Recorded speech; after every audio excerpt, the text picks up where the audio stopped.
voice in the crowd. That's all it takes. My heart is racing. I stand in a trance as I stare at the back of a bus, knowing there's no use denying. I can't stop thinking about us. 자, 이어서 이제 그러면 두 가지 종류의 면역 반응, 선천성과 후천성 면역 반응의 특징에 대해서 살펴봅시다. 첫 번째 이제 선천성 면역 반응이라고 하는 것은 영어로 innate immunity라고 이제 얘기를 하는데, 타고난 거라는 거죠.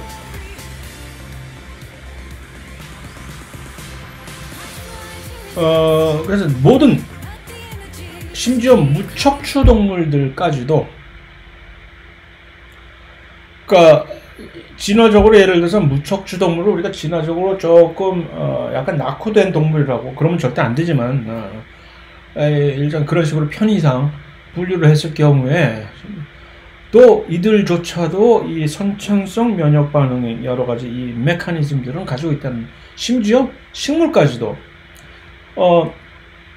저 전반부에 예은 교수님과 아마 이것을 아마 다뤘으리라고 생각이 되는데, 식물의 여러 가지, 물론 식물의 소위 말하는 선천성 면역 반응이라고 하는 여러 방어 기전들은 전혀 이 동물에서 발견된 것과는 판이하게 다른 방식으로 전개되는 것이지만, 일단 굳이 그들을 분류하고 이름을 붙이자면 그들 역시 일종의 선천성 면역 반응이라고 할 수가 있는 것이죠. 그래서 아주 오래된 역사와 전통을 자랑하는 방어 기작이라고 얘기를 할 수가 있는 것입니다.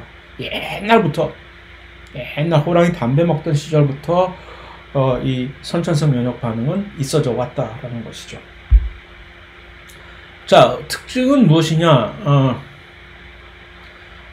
일단 이들에게 있어서, 무척추 동물에게 있어서 우리처럼 등뼈가 있고 여러 가지, 물고기도 전부 척추 동물이잖아요.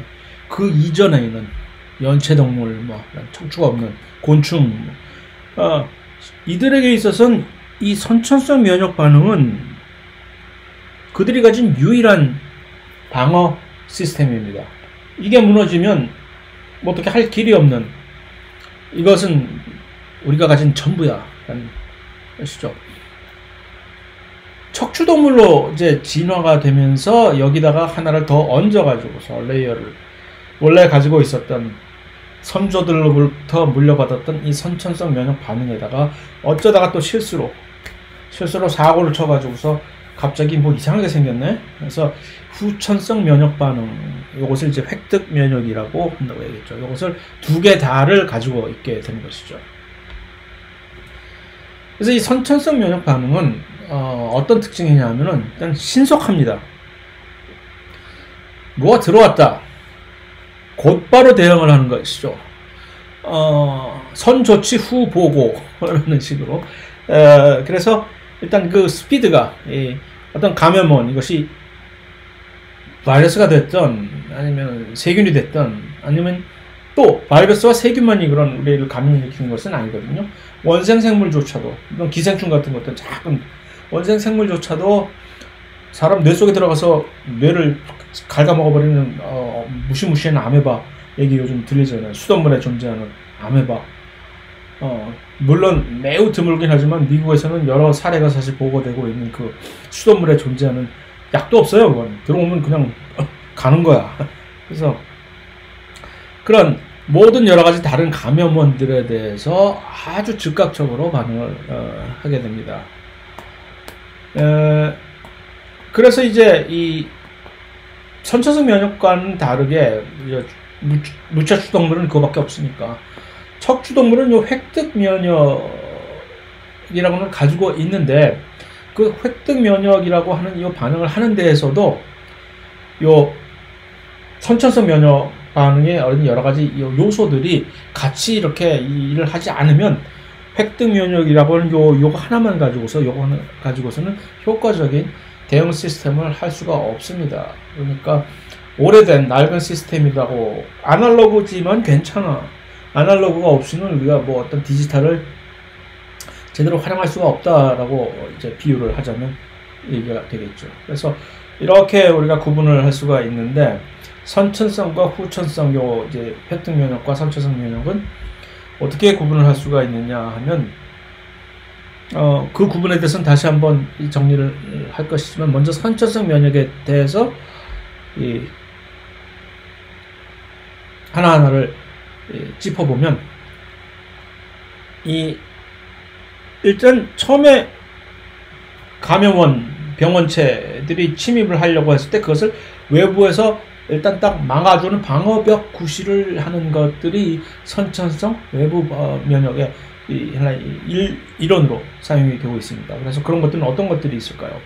피부, 그냥 우리 뭐 보기 좋으라고 이렇게 있는 것이 아니라 요 피부를 덮고 있는 이게 보호막입니다. 그래서 나름 식물처럼 두꺼운 세포벽을 가지고 있진 못하지만, 나름 우리 이 피부 조직은, 상피세포 조직들은 그것들을 이제 차단을 시켜주는, 피부 사이를 뚫고 아무나 막 뚫고 들어올 수 있는 거 아니잖아요.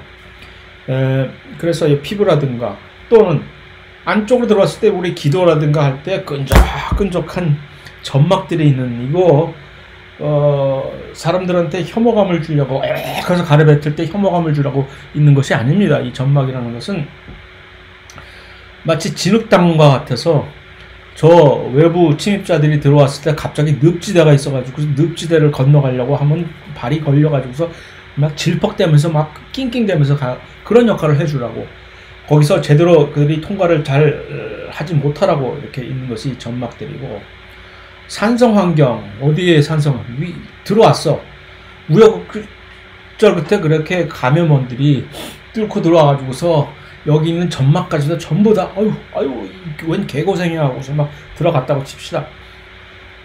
들어왔구나 드디어 하고 왔는데 보니까 여기가 어디냐? 갑자기 산성비가 내리네. 어딜까요? 위죠. 그러니까 그들은 전부 들어서 이렇게 보통 많은 경우에 우리의 위안으로 들어가게 되잖아요. 그랬을 때 그 위에 있는 엄청난 위산은, 그 다음에 위산은 이 음식물을 소화시키기 위해서만 있는 것이 아니라 이렇게 2차적으로 어쩌다가 들어오게 되는 이런 감염원들을 전부 분해시키는 역할도 하게 되는 것이죠. 비록 이 위뿐만이 아니라 세포 안으로 침투를 했다 하더라도 그들이 사실은 많은 경우에 이들이 원래는 리소솜 안으로 들어가끔 우리는 이제 사실은 디자인 자체는, 계획 자체는 다 우리는 다 사실은 처음에 다 계획은 있었죠. 한 대 쳐맞기 전까지는. 그래서 이 산성환경, 리소솜에 있는 산성환경도 그러한 식의 감염원들을 전부 그렇게 제어를 할 수 있는 그런 시스템으로 가지고 있게 되는 것이고, 분비물, 눈물, 콧물은 그렇지만 눈물에는 엄청나게 이 세균의 벽을 분해시키는 효소들이 사실은 눈물에 존재를 하게 됩니다. 그래서 선모란 무엇이냐? 우리의 기도에는 사실은 장비 수엽처럼 생긴 엄청나게 많은 조밀조밀하게 있는 이 단백질들이, 세포 골격 단백질들이 일종의 그 마이크로 튜브라고 하는 거, 미세소관으로 사실은 이루어진 헤어, 그러니까 이 털 비슷하게 생긴 그런 단백질들인데, 이들이 사실 기도 같은 데서 자꾸 있으면서 마치 바람에 휘날리는 갈대들처럼 이렇게 막 이렇게 휘청거리고 있거든요, 원래 이게. 그게 왜 그러냐 하면은 들어와가지고서 여기에 이렇게 막 이들이 막 물결을 치듯이 그 위로는 사실 원래 액체들이 흘러들어가게 되어 있잖아요. 그 액체와 같이처럼 이렇게 유동을 하게 돼서 어떤 감염원들이 들어와서 잘 이렇게 붙지 못하게끔, 왜 이래 저기 가, 그렇지, 파리가 소 등에 붙으면 이렇게 탁탁탁 쳐내듯이 그런 역할을 해주게끔 돼 있는 것이 우리의 선모입니다. 그게 그 선모가 제대로 작동을 하지 못하게 되면은 이 기도 같은 데서 감염이 매우 취약하게 되는 것이죠. 담배를 피게 되면 우리 기도의 선모들이 전부 다 죽어버린다고 해요. 그래서 그것이 재생되는 데는 아주 엄청나게 긴 기간이 필요하다고 하는데, 저도 이제 담배를 확 끊은 지 이제는 어떻게 되냐? 완전히 끊은 지 10년이 넘었으니까 이제쯤 전부 다 새로 생겼을라나? 그래서 그런 첫 번째 방어벽을 치는 것들이 이제 선천성 방어의 그 선천성 면역 반응 중에 하나의 중요한 구성원이고, 조금 전에 봤던 그런 1차 방어벽 구실을 그것만 있느냐 하면은 그렇게 방어벽들을 총 친다고 하더라도 그것이 뚫리잖아요. 완벽한 방어벽이라는 게 있을 수가 없잖아요. 그러면 1차 그 방어벽들을 뚫고서 들어온 이 친구들은 어떻게 할 것이냐? 그것들을 들어오면 내가 너희들을 처리해버리겠다 하는 이들이 또 역시 선천성 면역 반응의 또 일원으로 역할을 하게 됩니다.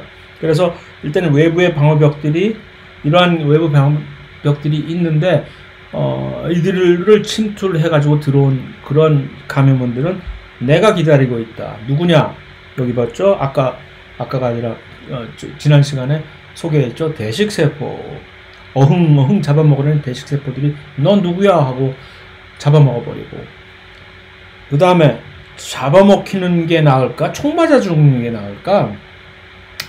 그건 여러분들의 선택이고, 감염원으로서의 자연살생세포, 아까 내추럴 킬러세라고 했잖아요. 이들은 총 가지고 다닌다고 했죠. 비유를 펑펑펑 구멍 뚫어버려서 살해를 해버리고, 그거 말고 또 여러가지 방어 단백질들이 있습니다. 인터페론이라고 하는 것이 방어 단백질들인데, 그들에 대해서 우리가 좀 곧 살펴보게 될 것이고, 또 인터페론이라고 하는 그런 방어 단백질 뿐만이 아니라 사이토카인이라고 하는, 한국말로 시토카인이라고 얘기를 하는,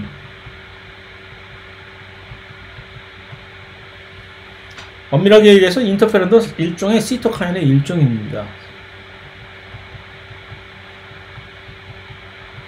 이 방어 단백질들은 신호 전달을, 야, 봉합불 띄우는 거죠. 야, 옆 동네 보니까 바이러스 침투했더라. 야, 옆 동네 보니까 이거 세균이 들어왔더라. 이게 조심해야 되겠어. 막 전달을 해줘.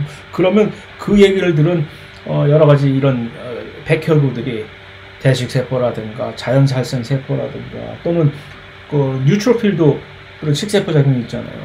그 호중구라든가 하는 들에게 이 소식이 전해지는 거죠. 그래? 그러면 내가 가서 하면서. 그런데 그러한 방어 단백질들이 그러한 일을 해주는데 매우 유용한 좋은 친구들이긴 하나, 많은 경우에 이것이 과도하게 과민 반응을 할 경우가 많습니다. 염증 반응의 경우도 사실 마찬가지고. 그래서 이 사이토카인, 시토카인 후폭풍이라는 얘기 들어보셨잖아요.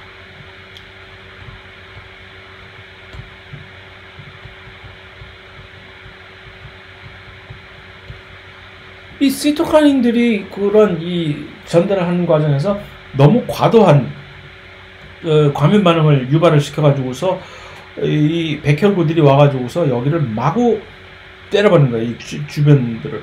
사실은 이 코로나에 의해서 무슨 피해가 섬유화된다든가 그래서 죽는 결국은 죽게 되는 여러 가지 증상들이 바이러스 자체 때문에 되는 것보다는 이런 식으로 우리의 대응 과정에서 우리가 과민 반응을 일으켜 가지고서 엄청나게 증상이 훨씬 극심한 심각한 증상을 겪게 돼서 죽게 되는 그러한 경우가 사실 훨씬 더 많다고 이렇게 이제 계속 밝혀지고 있죠. 그다음에 염증 반응이라는 것도 곧 우리가 좀 더 자세히 살펴보게 되지만, 많은 경우에 이런 염증 반응이 과도하게 일어나 가지고서, 물론 우리 좋으라고 우리가 살기 위해서 일으키는 반응이지만 이것이 그렇게 됩니다. 어쨌든 다시 정리해서, 우리가 현재 알고 있었던 그러한 염증 반응을 위시해서 잡아먹어버리는 식세포 작용을 일으키는 대식세포와 또는 호중구 세포를 구멍 내버려서 죽여버리는 자연살생세포, 그 다음에 여러가지 인터페론이라든가 사이토카인이라든가 하는 그런 방어 단백질들, 이들이 얼핏 하나하나를 딱 보면 매우 팬시해 보인단 말입니다. 정말 저렇게 완벽하게 기가 막힌 기작을 야, 이런 기전을 우리가 갖고 있었어? 참 든든하다, 팬시하네. 그래서 얼핏 잘못 생각하면 이들은 우리가 나중에 개발을 한 후천성 면역 반응, 획득 면역 반응의 일종이다라고 얼핏 착각하기가 쉬우나 이들은 엄밀하게 얘기해서 원래 우리가 옛날부터 가지고 왔던 무척추동물 시절부터 우리가 가지고 왔었던 선천성 면역 반응의 하나의 중요한 인자들이다라는 얘기입니다. 선천성과 후천성 면역 반응, 여기서 한번 크게 차이점을 구분을 하자면 특이성입니다. 특이성. 아무 말 되지 않지와 말을 가려가면서 하는 거, 그건 좀 좋은 얘기가 되지 않았다고. 선천성 면역 반응의 특징은 누구든지 가리지 않고 무조건 저 지역에 뭔가 문제가 발생했다, 그들이 문제를 발생한 특별한 각각의 계기별로 맞춤형으로 그 문제 인자들을 하나의 외과 수술식으로 아주 탁탁 집어내서 없애버리는 것이 아니라 그 일대를 초토화시켜버리는, 아무나 여기에 무슨 문제가 발생해서 전부 다 죽여버려 하고, 마치 옛날에 전쟁할 때 폭격하던 식으로 그 일대를 전부 완전히 초토화시키는 그런 식의 특이성이 전혀 없는 것이, 감염원에 대한, 그 감염원이 무슨 A형 감염 바이러스든지 아니면 콜레라 세균이었든지 에 관계없이 다 똑같이 대응을 하는 것이죠. 다 너는 다 감염원이야. 내게는 네가 무슨 얼마나 더 잘났고 할지 모르지만 내게는 하나의 똑같은 감염원일 뿐이니까 나는 똑같이 대해주겠다라고 하는 것이 이들의 특징입니다. 반면에 그러면은 그 획득 면역은 어떤 특별한 성질을 가지고 있는지 대충 짐작이 가시겠죠. 그것과는 대조적으로 획득 면역은 아주 특이적으로 맞춤형으로 너를 A형 바이러스야? 그러면 너는 내가 너에 대해서 특별한 선물이 있어. 콜레라균이야? 내가 옛날에 너 한번 본 적 있지? 이리 와. 내가 하는 식으로 마치 요즘에 현대전에서 아주 스마트밤을 이용해서 내가 필요한 부분만을 다 도려내듯이 딱 제거를 하는 그런 방식의 폭격이라고 할 수도 있겠죠. 자, 그래서 요 식세포라고 하는 아까 얘기했던 선천성 면역 반응의 아주 구성원 1차 방어벽이 뚫렸을 때 이들의 역할은 매우 아주 중요합니다. 그래서 언급했듯이 대식세포와 호중구 두 가지 종류의 백혈구가 식세포 작용을 수행할 수가 있고, 그 계보도에서 식세포 작용을 할 수 있는 두 가지 세포가 어디 있는지 다시 한번 상기시켜드리면 여기와 얘 말고 매크로페이지 대식세포와 그다음 또 뉴트로필이라고 하는 호중구, 요 두 친구가 잡아먹을 수 있는 세포다 얘기입니다. 그래서 요 그림은 그냥 단핵구가 요 식세포 매크로페이지로 분화하면서 또 다른 종류는 이렇게 수지상 세포라고 하는 또 다른 종류의 이제 면역 반응에 참여하는 백혈구도 있는데 뭐 그런 것들. 그래서 혹시 뭐 이 그림에 대해서 다른 것은 전혀 신경 쓸 필요 없고 얘가 갑자기 이렇게 있는데 수지상 세포는 이름이 어디서 혹시 또 들려? 수지상 세포는 또 어디야? 백혈구 나올 때 이름이 나온 적이 없는데 했을 때 여기 있었던 세포다는 정도로만 혹시 기억이 나게 되면 생각을 해주시면 되는 정도라는 얘기입니다. 세균을 잡아먹고 있는 지금 대식세포의 실제 사진입니다. 아기장 걸로 잡아가지고 끌어들여서 세포 안으로 들어서 분해를 시켜버리겠죠. 호중구가 MRSA라고 하는 건 이게 항생제 내성을 가지고 있는 아주 무시무시한 세균인데, 그러니까 모든 항생제가 듣지가 않아요, 이 친구들은. 그러니까 병원 가서 이런 MRSA 세균에 감염이 되면 그냥 죽는 거야. 그래서 병원에 별일 아닌 걸로 입원을 했다는데 갑자기 며칠 후에 폐혈증으로 사망하셨습니다라는 얘기가 나오면 이런 것을 의심해 볼 수가 있습니다. 병원에서 이런 항생제 내성 세균에 감염이 됐을 수도 있겠구나. 그런데 항생제 같은 걸로 듣지 않는 경우에도 이들의 숫자가 그다지 많지 않을 경우에는 이런 식으로 이 식세포 작용을 통해서 우리 자체 내에 튼튼한 면역 반응으로 흡착을 할 수가 있는 것이죠.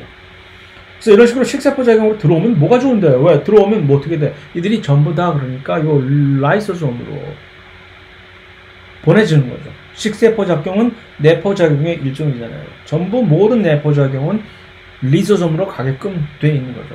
그 안에서 마치 우리가 음식물 소화시키듯이 쭉 믹서기로 가른 다음에 쓰레기 찌꺼기는 나중에 다시 외포작용을 통해서 갖다 버리든가 뭐 그래서 이 식세포의 그 사실은 유래는 옛날에 저쪽에 있는 무척주 동물 중에서 특히 이런 절지동물 같은 곤충 같은 이런 절지동물에서는 그런 역할을 해주는 세포들이 헤모사이트라고 하는 이런 친구들이 이 식세포 작용을 수행을 하게 됩니다. 자, 자연살해 세포라고 하는 게 총 쏘는 세포라고 얘기를 했잖아요. 그 다음에 방어단백질, 인터페론 또는 사이토카인, 염증 반응 이런 것들도 점점 또 이제 선천성 외부 방어벽이 뚫렸을 때 2차적으로 이것을 제거해주는 것이고,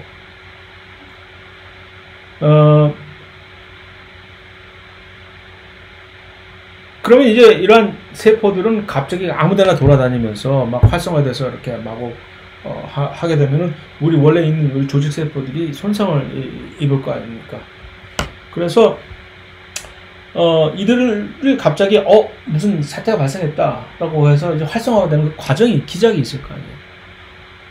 그것이 바로 이 바이러스라든가 세균 등의 이런 감염원들이 들어올 때 그들 자체만의 고유하게 가지고 있는 그들 세포 표면에 있는 어떤 특정한 물질의 구조가 있을 거 아닙니까? 그런 것들을 우리가 딱 인식을 할 수 있도록 우리 자체도 이 진화를 해왔다는 것이죠. 그래서 그러한 자연살해 세포라든가 식세포라든가 하는 이들에 의해서 딱 뭔가 이게 있어? 그것들을 인식할 수 있는 수용체들이 세포 표면에 있는 거죠. 그러다가 이런 것들을 만나면 뭐야 무슨 일이 일어났구나 하고서 갑자기 이제 막 원기 충천해가지고서 돌아다니면서 그러한 특정한 이 물질을 가지고 있는 세포들은 전부 다 잡아먹거나 죽이거나 그렇게 하는 것이죠. 이제 포유동물, 우리 같은 포유동물에서는 특별히 그런 역할을 해주는 그런 수용체가 특히 대표적으로 유명한 수용체가 이제 톨-like 리셉터라고 하는 유명한 단백질입니다. 수용체 단백질입니다.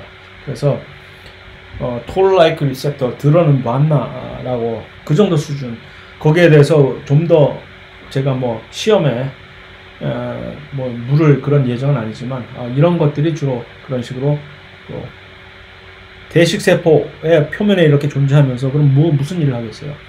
그래서 병원체 특이적인 분자들이 이렇게 딱 있을 때 이것들을 딱 집어넣고서 뭐가 들어왔구나 하고 거의 대부분 자 이와 비슷한 과정을 우리가 지난 장에서도 순환계에서도 혈액 응고 과정에서도 언급을 한 적이 있죠.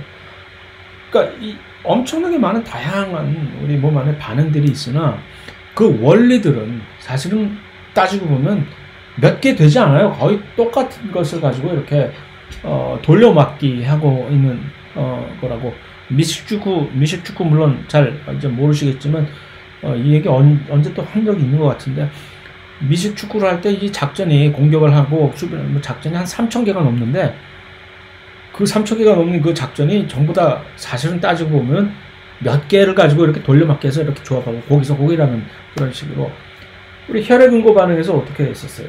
처음에 혈액 응고 반응을 개시를 시작할 때 어떻게 이제 유발이 됩니까? 혈소판이 이렇게 돌아다니니까 콜라겐이 막 오잖아요. 콜라겐이 있을 때 콜라겐을 딱 잡을 수 있는, 콜라겐이 뚝 잡히면은 이 혈소판은 콜라겐을 인식할 수 있는 수용체가 있다는 얘기죠.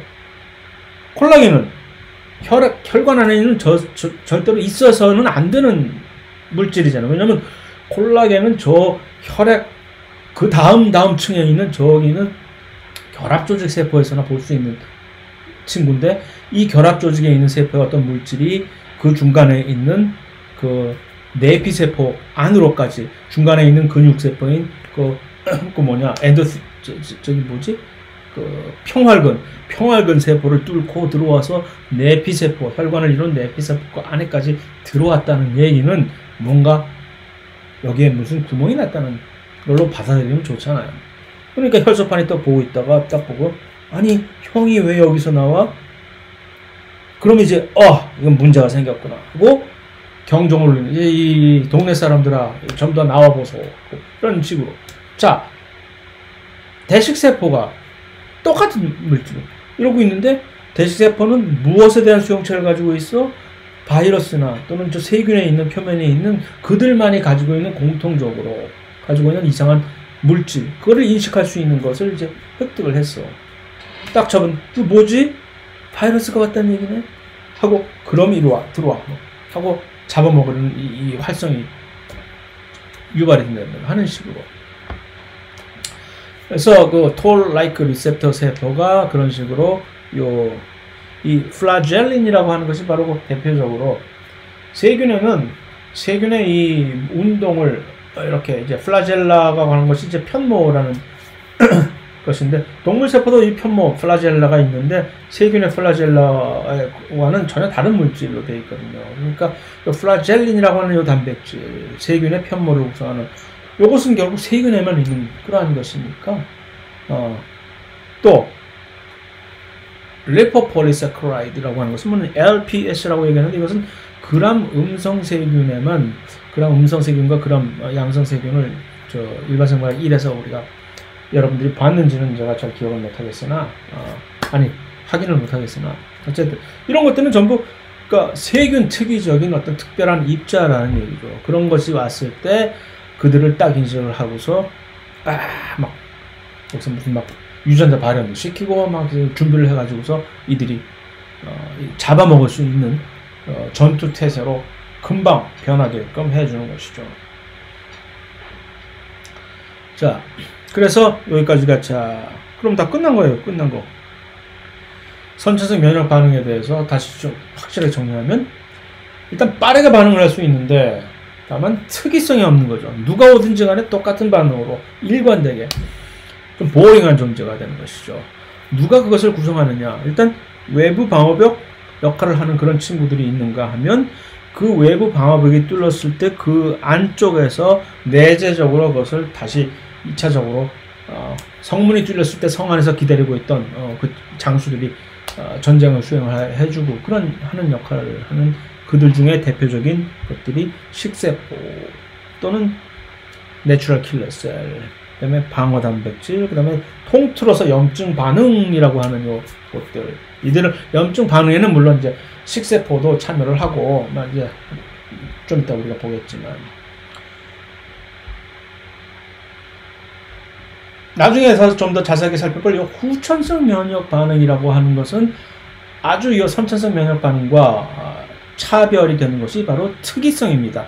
그 특이성은 감염원 특이적인 어떤 반응을 고유한 맞춤형 반응은 어떻게 그것이 가능하냐? 바로 이러한 것을 새롭게 만들어내기 때문에 항체가 있기 때문에 코로나 바이러스에 대한 특별한 항체,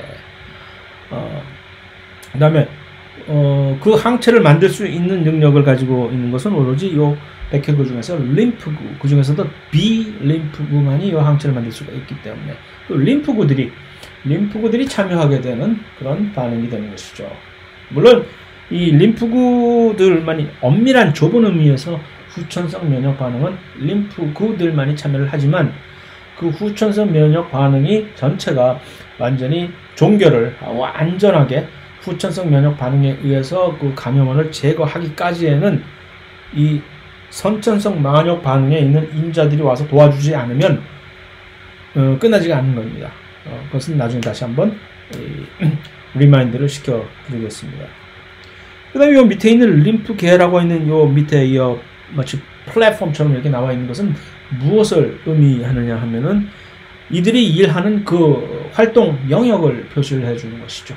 그래서 요 선천성 면역 반응 중에서도 이런 내재적 반응을 수행하는 이 요소들과 후천성 면역 반응, 항체를 기반으로 하는 이 후천성 면역 반응의 이 모든 인자들은 전부 이들의 주요 이제 전장, 배틀 그라운드는 바로 림프계라고 하는 특별한 기관계 안에서 이렇게 수행이 됩니다. 물론 그 밖에서도 얼마든지 이것이 이루어지지만 주로 많이 여기서 그 림프계 안에 그 주요한 원래 구성원 중에 하나가 편도선이거든요.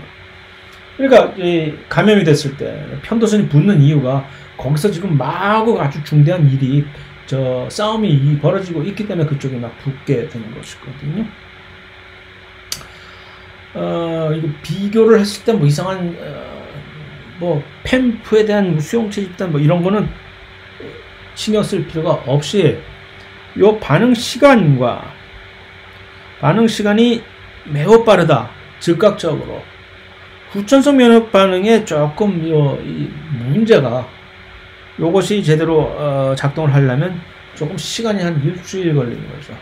그래서 백신을 맞는 거죠. 백신으로 미리 조금 영어로는 이게 있는데 이 단어가 한국말로 이것을 뭐라고 얘기를 하는지 영어로는 이제 acclimation이라고 미리 좀 약간 준비를 시켜준다는 얘기를 acclimation이라고 하는데 한국말로 이 acclimation은 뭐라고 얘기하나. 하여튼 미리 어떤 준비 기간을 거치기 위해서 거쳐가게 하기 위해서 미리 vaccination이라는 그 이제 면역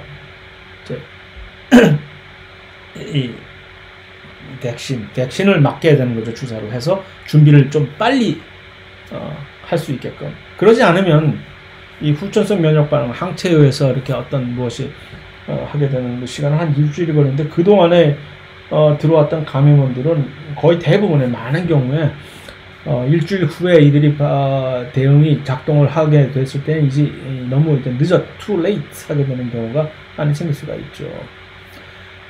그래서 이 특이성이 뭐 이런 건 쓸데없이 특이성이 이건 없어요. 거의 없고 특이성이 여기서는 매우 많다라고 알아두면 되는 것이고, 그러니까 누가 누군지를 확실하게 구분해서 이 맞춤형 반응을 이렇게 되는 것이고, 그 다음에 선천성 면역 반응은 사태가 종결이 되면 그 다음에 마치 금붕어 기억력처럼 다 금세 까먹어버리고 언제 그랬냐 하듯이 그 다음에 그 친구가 또 재방문을 하더라도 너 또 왔니? 라는 것을 전혀 기억을 못하는 거죠. 그러니까 옛날부터 또 똑같이 처음부터 프로토콜대로 똑같이 대응을 하게 되는 것이고, 그래서 이러한 지속성이라는 그런 측면에서 지속성이 전혀 없는 것이지만, 후천성 면역 반응은 왜 이러한 장기간 지속되는 지속성이 생기느냐?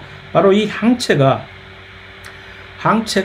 항원이라고 하는, 이 항원이라는 것은 항체가 결합을 할 수 있는 어떤 물질 구조를 항원이라고 하는 것인데, 그 항원의 구조에 대해서 항체가 기억을 해놓고 있기 때문에 누가 또 그 항원을 가지고 있는 그 감염이 또 왔을 때, 두 번째로 왔을 때는 너 또 왔니? 하고 이미 알고 있었어, 기다리고 있었어, 이리 와 하고, 그래서 그 반응에 대해서 장기간 기억을 할 수가 있기 때문에 장기간 지속이 된다는 얘기인데, 물론 이러한 장기 지속력도 케바케라고 해서 예를 들어서 무슨 천연두라든가 뭐 홍여라든가 하는 그런 바이러스들에 대해서는 항체가 형성이 되면 그 항체는 거의 평생을 그들이 두 번째, 세 번째가 뭐 100년 후에 다시 들어온다 하더라도 기억하고 있다가 완전히 초토화 시켜버릴 수가 있는데, 어떤 경우에는 뭐 한 아주 짧은 기간 동안에 그것을 이미 기억을 상실해버리고 또 똑같은 과정을 겪어야 되는 경우도 많습니다. 근데 코로나의 경우가 후자에 속할 수도 있다고 해서 걱정이 많잖아요. 그러니까 백신을 맞는다 하더라도 그 백신의 효과가 얼마나 오래 지속될지는 그것이 미지수라는 얘기가 거기서 나오는 것이죠. 자, 그래서 이제 첫 번째는 일단 선천성과 후천성 면역 반응을 이런 식으로 정리를 했으니까, 그럼 뭐 인터페론이라는 것을 통한 이제 항바이러스, 이것은 이제 바이러스에서 특이적으로 반응하는 인터페론이 개입을 이 반응에 대해서 한번 살펴봅시다. 첫 번째 여기서 우리가 알아야 될 것은 인터페론을 매개로 한 이 항바이러스 반응은 선천성 면역 반응의 일원이다라고 하는 것입니다. 뭐 인터페론 뭐 있어 보이고 매우 팬시한 물질 같지만 옛날 구태에 의한 선천성 반응이다. 그래서 인터페론은 무엇이냐? 아까 이제 방어 단백질 중에 일종이라고 얘기했잖아요. 항바이러스 단백질입니다. 인터페론이. 누가 만드느냐? 세포. 감염된 세포에서 나 바이러스 걸렸어 하면 이들이 안에서 바이러스 왔네 하고 만들어냅니다. 인터페론은. 물론 모든 세포들이 다 만드는 건 아니지만 일부 바이러스 감염된 세포들이 인터페론이라는 단백질을 만들어냅니다. 만드는 이 인터페론의 단백질은 무엇이냐? 봉합불 역할을 하는 것입니다. 그래서 이러한 종류의 세포들, 백혈구라든가 상피세포, 그다음에 파이브로블라스트라고 하는 이 결합조직 세포인 섬유아 세포, 결합조직 세포 중에 아주 대표적인 그런 세포들이죠. 이런 종류의 세포들이 이 인터페론을 만들 수가 있습니다. 그래서 만들어서 어떻게 하느냐? 바이러스에 감염되면 그에 대응해서 이것을 만들어요. 그러고 나서 방출을 해버리는 거죠. 외부로, 밖으로 던져버려. 외포작용을 통해서. 왜? 경종을 울리려고. 나는 이제 더 이상 가망이 없어. 바이러스가 들어왔구나. 좀 잘 좀 할걸. 나는 죽어가지만 내 옆에 있는 내 동료들 또는 내 부모 형제일 수도 있죠. 그래서 동료들에게 나 바이러스 걸렸어요 하고 하는 것을 알려주기 위한 신호물질로 작용을 합니다. 그럼 옆 동네에 있는 세포들은, 옆에 있는 세포들은 그 인터페론을 인식을 할 수 있는 그런 수용체가 있다는 얘기죠. 그래서 인터페론이 들어오면 딱 잡았어. 인터페론이 왔네? 옆에 저 친구가 바이러스 감염됐다는 얘기네. 그러고서 그러면 인터페론을 접수한 그 세포는 그 바이러스에 대한 제너럴한, 그러니까 그 바이러스가 어떤 바이러스인지는 알 수가 없으나 일단은 어떤 바이러스들에게도 대응을 할 수 있는 아주 보편적인 공통 프로토콜을 작동을 시키게 되는 거죠. 그 공통 프로토콜이 뭘까 한번 생각을 해보세요. 자, 이것이 이제 인터페론이 어떤 식으로 역할을 하는지에 대한 일반 생물학 수준의 그림입니다. 그래서 바이러스가 여기 들어오면, 바이러스가 들어왔어. 리소솜으로 가지 않고 여기서 분탕질을 칠 거란 말이에요. DNA 바이러스면은 DNA 안으로 들어가고, RNA 바이러스면은 핵 밖에서 세포 질환에서 마구마구 폐해를 끼치면서 좀 있을 거란 말이에요. 거기에 대응해서 인터페론이 그걸 감지하고 단백질을, 유전자를 발현을 시켜서 전사를 해서 인터페론 분자, 단백질입니다. 이것을 만들어서 보냅니다. 그럼 요들이 수용체를 통해서 옆에 있는 세포로 들어가서 인터페론을 감지한 여기서는 엄청나게 다양한 복잡한 여러 가지 일을 합니다. 그럼 이제 여기서 일정 기간 동안 지났던 바이러스는 여기서 이제 수를 불킨 다음에 다시 한번 짐 싸가지고서 자 이제 가자, 옆집 세포로 가자 해서 가서 이제 기대에 부풀어가지고 자 이제 이 옆집 세포는 얼마나 나한테 맛있는 음식을 준비해 놓고 기다리고 있을까 하고 딱 갔더니 자, 바이러스가 이렇게 들어왔을 때 우리가 그 바이러스가 어떤 바이러스인지는 전혀 알 길이 없는 상태에서 어떤 식으로 준비를 할 수가 있을까요?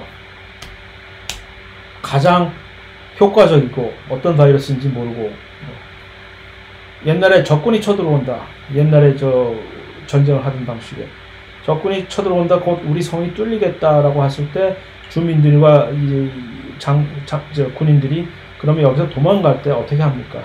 우물에 독 타고 전부 마을 불질러버리고 남아있는 게 하나도 없게끔 해놓고 도망가죠. 그러면 이들이 들어와도 아무것도 없네? 뭐 먹을 게 있어야지 하고, 그러면 이들은 여기서 아사를 하거나 아니면 도망가거나 해요. 나폴레옹이 옛날에 러시아 쳐들어가서 모스크바에서 그 꼴을 당했던 것처럼 그러한 방식의 대응이 사실 일반적으로 이 인터페론에 의해서 옆에 있는 세포가, 아직 감염되지 않은 세포가 전개를 시키는 것이죠. 그러니까 바이러스가 들어와서 일단 세포 안에 들어와서 우리에게 해를 끼치려고, 왜 해를 끼치냐면 바이러스가 들어와서 우리 몸에 감염해서 그 유일한 목적은 뭡니까? 지들이 살려고 하는 거잖아요. 근데 이 바이러스는 특이적으로 얼마나 불쌍한 존재입니까? 바이러스가 그냥 들어오는데, 남의 집에 들어오는데 숟가락 하나만 딱 들고 들어오는 친구들이잖아. 아무것도 안 가지고. 뭐 네가 지금 잘 집이 있거라냐, 심지어 옷이 있기를 하냐, 뭐 그저 지 새끼 밥 먹을 때 그렇다고 밥통을 지가 들고 들어오는 것도 아니고 그냥 숟가락 하나 들고 와가지고서 남이 이 집에 주인장이 밥상 차려놓고 그 옆에서 꼽사리 껴서 그 밥 퍼먹고 하는 게 바이러스란 말이거든요. 그러니까 그 밥상을 안 차리면 되는 거죠. 그러한 방식으로 하는 것이 바로 그래서 다른 세포가 이제 이 감염되지 않은 세포가 바이러스의 저항력을 갖도록 도와주는 것이 전체적으로 인터페론의 효과다라고 얘기를 할 수가 있는데, 그러니까 바이러스가 이제 인터페론에 의해서 먼저 이미 준비를 하고 있는 세포는 바이러스가 들어와도 여기서 제대로 힘을 발휘할 수가 없습니다. 왜?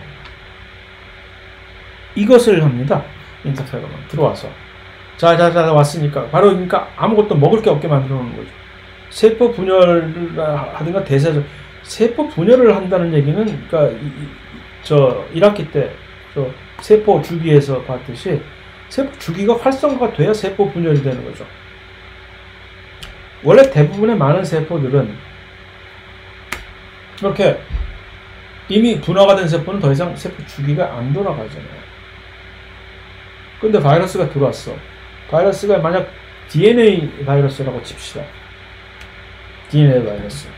DNA 바이러스가 이 세포 안에 들어와서 살려면 지금 이 숙주 세포가 막 지금 세포 주기가 활성화가 돼야 DNA 복제에 필요한 여러 가지 단백질도 DNA 중화 표선이 뭐 이런 것도 막 있어야 되고 그것을 활성화시키는 여러 가지 인자들이 지금 막 경기 활성화되듯이 경기 분양이 확 돼 있는 것처럼 이렇게 돼 있어야 바이러스가 들어와서 진짓 아무것도 아닌 척하고 자기 DNA를 마구마구 복제시켜서 이제 확 쇠를 불린 다음에 자 이제 한번 나서볼까 이렇게 되는데, 세포 분열을 전혀 하지 않은 문 닫은 세포, 은퇴한 세포, 근데 거의 대부분의 바이러스가 침투를 해서 감염한 세포는 사실은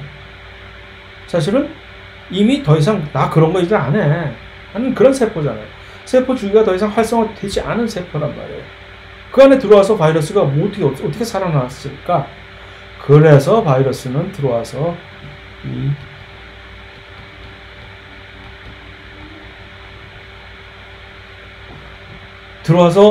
아주 교묘하게 이 세포를 나 지금 세포 주기를 활성화해야 되는 그러한 세포야.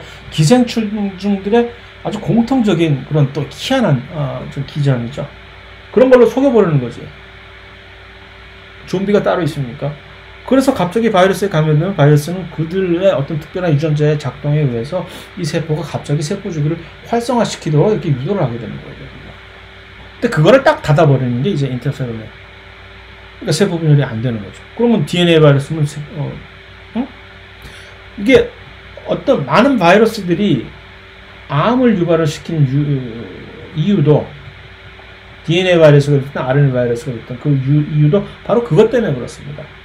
물론 DNA 바이러스의 경우에는 그냥 돌연변이 우리에 들어가 있는 유전체 안에 아무데나 무작위로 자기를 비집고 들어가는 그 삽입되는 그런 성질 때문에 그 삽입되는 그 자리 자체가 원래 우리가 가지고 있던 유전자에 아주 중요한 역할을 하는 유전자가 중간에 반토막이 나게 되는 그런 경우가 생기면 돌연변이가 생겨가지고서 이제 암은 결국 돌연변이의 축적에 의해서 세포 분열이 지멋대로 가기 때문에 생기는 것이니까 되는 것인데, 그러지 않더라도 이 DNA 바이러스 또는 RNA 바이러스 둘 다 공히 들어와서 아주 교묘하게 어떤 특정한 유전자의 작동에 의해서 우리의 세포 주기를 활성화를 시키는, 엄청나게 과도하게 활성화시키는 이러한 메커니즘을 가지고 있습니다. 그러니까 그게 잘못되다 보면 이제 암으로 돌변하게 되어버리는 거거든요.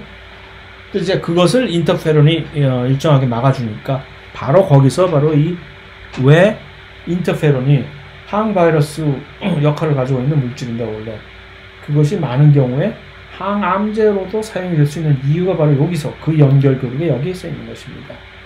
대사작용 역시 마찬가지입니다. RNA 바이러스의 경우에는 굳이 뭐 세포 분열까지 유발시킬 필요가 없잖아요. 나는 DNA 복제할 필요가 없으니까 RNA만 많이 만들도록 경기 활성화만 돼 있으면 되는 거예요. 그러니까 그때는 대사작용, 왜 얼핏 혹시 착각할 수도 있으면, 아니 RNA 만들려면은 전사가 활성화가 되거든요. DNA 복제가 아니라 DNA에서 RNA를 변화시키는 전사작용이 엄청나게 그 기능이 활성화가 되어 있는 그런 세포면 됩니까? 더더구나 많은 RNA 바이러스는 세포질 안에서 자기의 RNA를 또 다른 RNA를 복제하는 그런 식으로 이제 수를 불켜나가기 때문에. 그래서 어쨌든 세포 분열 플러스 대사작용을 전체적으로 바이러스가 들어와서는 이것을 업 시키려고 하는데, 그것에 반해서 인터페론은 이것을 닫아버리기 때문에 바이러스를 막아버릴 수가 있고, 또 그와 똑같은 맥락에서 이것이 이제 항암제 역할도 할 수가 있는 이유가 되는 것입니다. 그것이 이제 그렇게 되면은 또 이제 인터페론 자체가 그것뿐만이 아니라 저 옆 동네 들어가다니는 자연 살해세포, 내추럴 킬러 세포를 활성화시켜 가지고서 직접적으로 감염된 세포들을 구멍을 펑펑펑펑 뚫게 해서 죽여버리거나, 그 다음에 또 이 T 림프구 중에서도 T 림프구라고 하는 세포는 나중에 우리가 보겠지만 아주 NK 세포처럼 그러한 비슷한 능력을 가지고 있습니다. 일부 T 림프구가, 이 T 림프구, 그 일부 T 림프구들을 막 활성화시켜 가지고서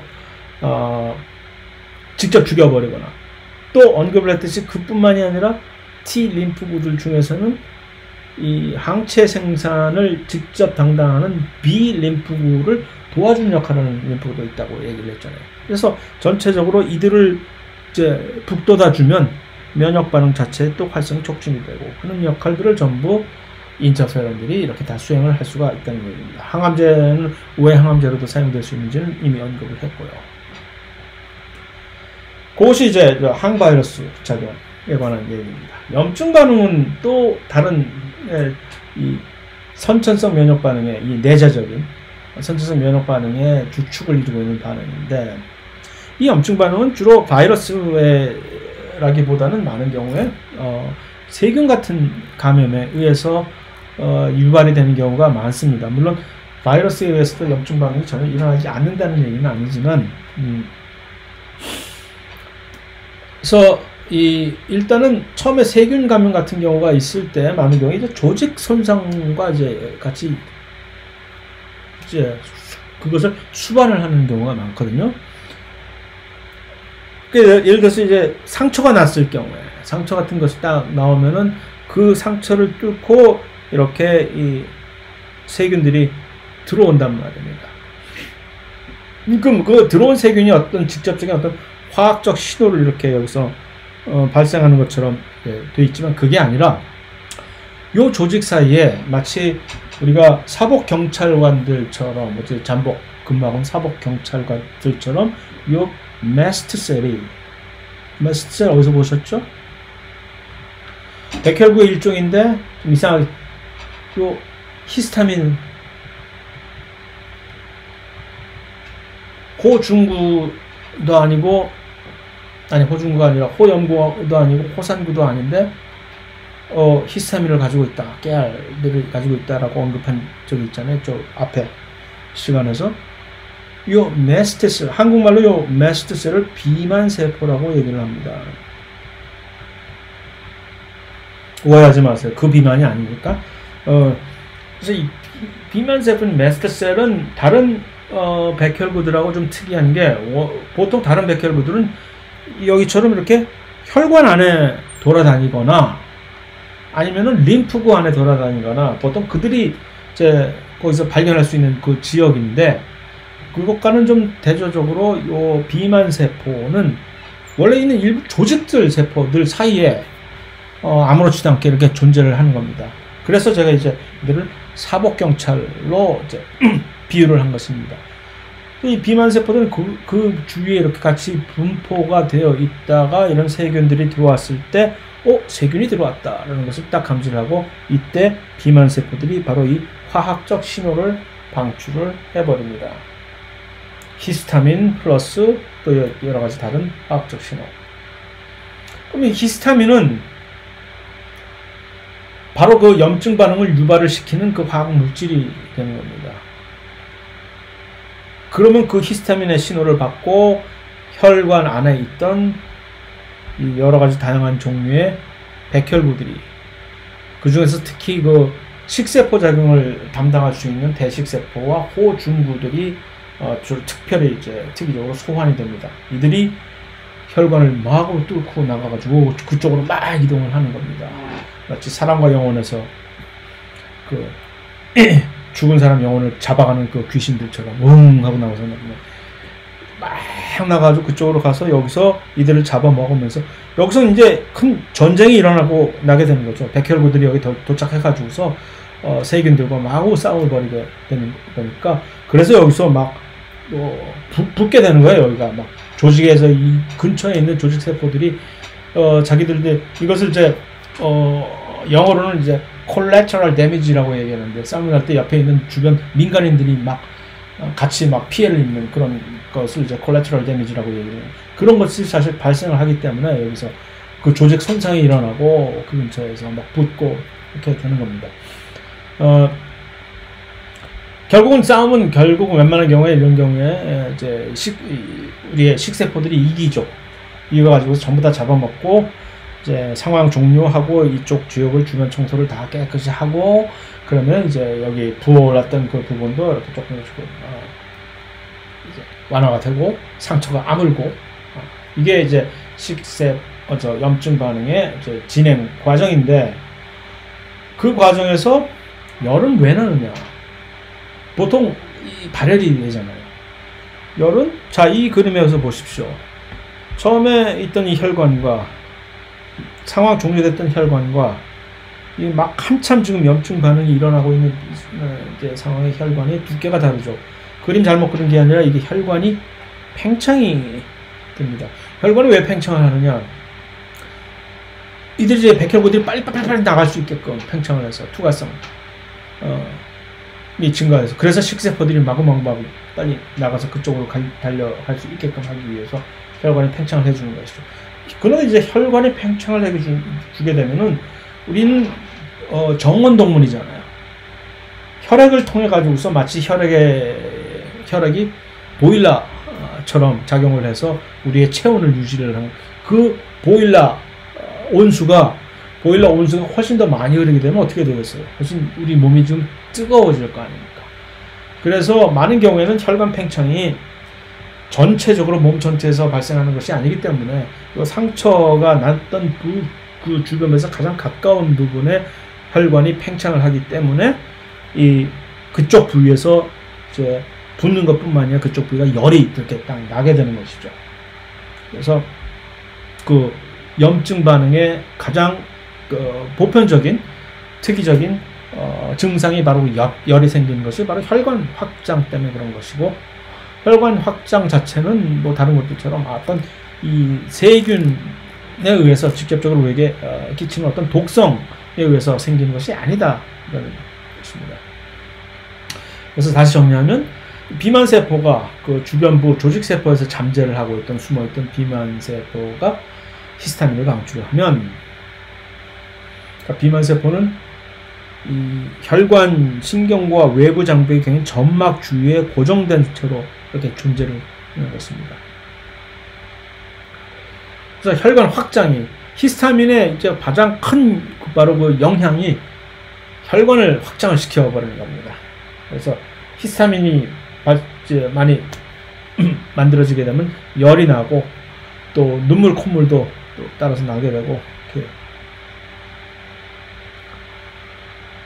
그래서 감염 부위가 히스타민에 의해서 이렇게 붓고 열이 나고 왜 아프냐 몸살이 나고 할 때 그 히스타민이 또 역시 이제 우리 신경계 중에서 어떤 특별한 신경세포들은 통각 수용체라는 것을 가지고 있어갖고 이 고통을 느끼게끔 해주는 그런 수용체들을 가지고 있는 신경세포들이 있어요.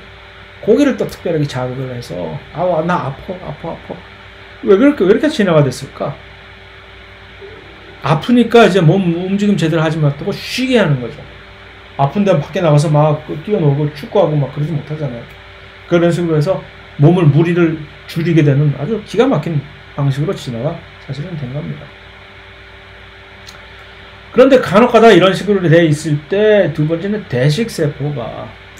대식세포가 또 다른 신호물질은 히스타민에 의해서 자극이 된 대식세포가 바로 언급한 그 또 다른 항바이러스 물질인 사이토카인을 방출을 하는데, 그러면 이제 요 사이토카인은 요 염증 반응을 훨씬 더 증폭을 시키는, 다 같이 전부 일어나서 걸기합시다 하고 증폭시키는 작용을 하는데, 그렇게 되면 이제 열이 여기서 훨씬 더 급격하게 늘어나고, 바로 여기서 조금만 더 잘못되면 사이토카인 폭풍이 일어나가지고서 그 염증 반응이 훨씬 더 우리에게 큰 피해를 주는 자가 당착에 빠지게 되옵니다. 그래서 이제 말기에 가서는, 이 염증 반응의 말기에 가서는 식세포들이, 대식세포와 호중구 둘 중 식세포가 결국은 병원체들을 전부 제거를 합니다. 그건 많은 경우에 이런 식으로 염증의 끝에 가서 요 고름이 생기는 경우가 많습니다. 노랗게 고름 같은 거. 그 고름의 정체가 무엇이냐? 이겁니다. 쓰레기죠, 쓰레기. 쓰레기 청소한 다음에 이것들을 이제 갖다가 버리려고 하는 요것들. 자, 그런데 이런 식으로 해서 식세포 작용을 중심으로 해서 모든 것이 잡아먹어버려가지고서 들어온 세균들은 전부 염증 반응의 하나의 과정에 의해서 해결이 되는데, 물론 그 과정에서 우리가 많이 고통스럽긴 하지만 뭐 그런대로, 그런데 그 많은, 특히 이제 염증 반응을 유발하지도 않으면서 식세포 작용에 의해서 전혀 제거가 되지 않는 그런 세균들도 있는데, 그 중에 대표적인 고약한 그 세균이 바로 결핵균 세균입니다. 그래서 이 결핵균 세균은 바이러스들도 마찬가지지만 이 세균 중에서도 이런 식으로 안에 들어가서 식세포 작용을 통해서 들어가서 원래는 분해가 돼야 되잖아요. 리소솜으로 가서. 근데 그것을 도망을 칠 수 있는 능력을 가지고 있는 그런 세균들이 있다는 얘기입니다. 그래서 결핵균은 원래 이제 폐조직 세포를 감염을 시키는데, 이 근처에서 이들이 딱 들어오면은 이들은 그 식세포 작용에 의해서 제거가 되지 않고 자기들끼리 어떤 막을 형성을 해가지고서 이렇게 둘러싸게 됩니다. 그래가지고 이렇게 있다가 주변에 있는 세포 조직들을 전부 막 파괴시켜버리고, 그래서 결핵이, 항생제가 있기 전에는 결핵이 참 퇴치하기가 매우 힘들었던 그런 세균 감염 중에 하나가 되는 것이고. 또 나와.